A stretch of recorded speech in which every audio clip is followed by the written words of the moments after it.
start with your having Tommy John surgery. Okay. When it was 2005.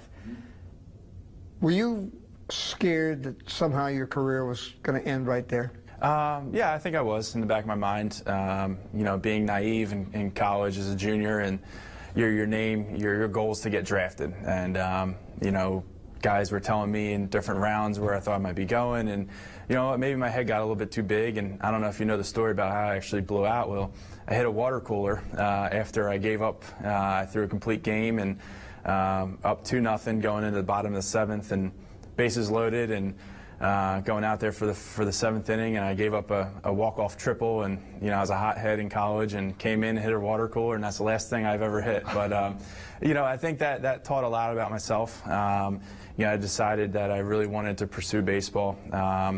And you know, fortunately, I still got drafted that year by the Milwaukee Brewers. Ended up turning that down to go back to college and finish my degree first. You know, and so I was able to graduate. But it taught a lot about myself, about, you know, really believing in myself, believe in the rehab process that you've gone through, you know, and work hard for what you achieve. And you know, then the A's picked me the next year, so I was very fortunate in that regard. Did you think much about it a couple years later when you were on the All-Star team? Tommy John? Yeah. You know, I think I did. I think when I remember my major league debut, I was on the phone with my parents, and just like, you know, 5 years ago, you're throwing the ball for the first time for 40 feet, thinking, how's this going to go? And you know, talking with some of the guys now that are coming back from Tommy John, even when I was with the A's, is, you know, if you work hard enough, you got to believe in and trust in your work ethic and the trainers. And you know, you see a lot of the unsuccessful stories coming away from Tommy John, and in my mind, I think a lot of that has to do with, you know, how you prepare and how you work. And I think if it's a surgery that's like a 95% success rate, and I understand that sometimes it doesn't always take or whatever, but I think if you work hard enough and prepare yourself, you should be fine. And you know, making that major league debut and in the All-Star game was kind of have a severe injury like that, being able to come back and fight through the minor leagues, and to that point was pretty cool. Have you talked at all to Rich Hill about it? Yeah, I have. Actually, when I got traded over to Boston, you know, I went up to Fenway to do kind of a physical type thing, and he was up there working out and stuff, and I was talking to him, and I asked if he had started throwing, and he goes, "Oh yeah, I've been throwing for a while." I was like, "Tell me your first throw was like a shot put," you know, and he's just kind of out here, and he's like, "Yeah, definitely that," and I was like, "Yeah, that's how I was too." And so we were kind of talking about it, and I said, if you follow the guidelines that are set out in front of you, you should be fine. And you know, he's throwing the ball really well right now.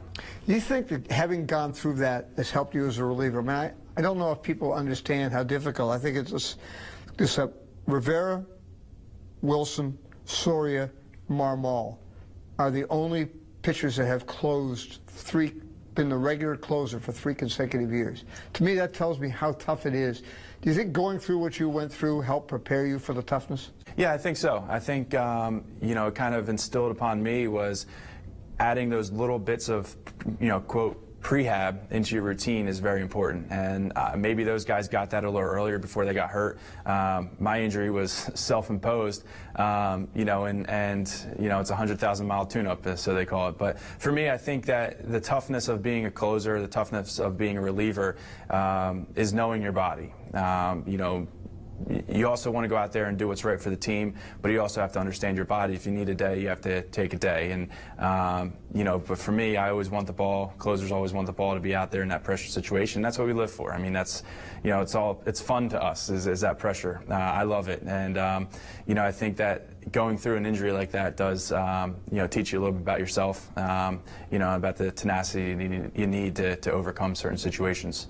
Now, there have been some speculation you might get traded to the Red Sox, but when it finally happened, what did you think? You know, where Oakland is heading, I thought this was a great opportunity for me. And I remember that phone call that when Billy, you know, called, and I told him, you know, we had a long conversation, and I said, you know, I'm at a point in my career where I really don't have a say in where I play. And for me, I couldn't really honestly think of a better situation to come into.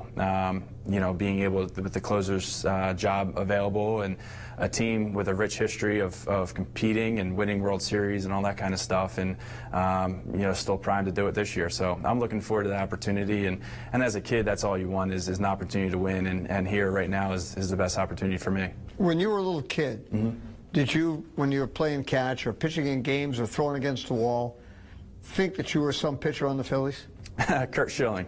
Really? Yeah, he was I loved his mentality, aggressive. I was always on the mound, kind of thinking I'm him playing, you know, Little League or whatever, and so I think that was great, like a building block where you kind of try and emulate, you know, your hero in baseball, and for me to be in the Red Sox uniform and kind of follow all these great pitchers and Papelbon included, I think it's going to be fun.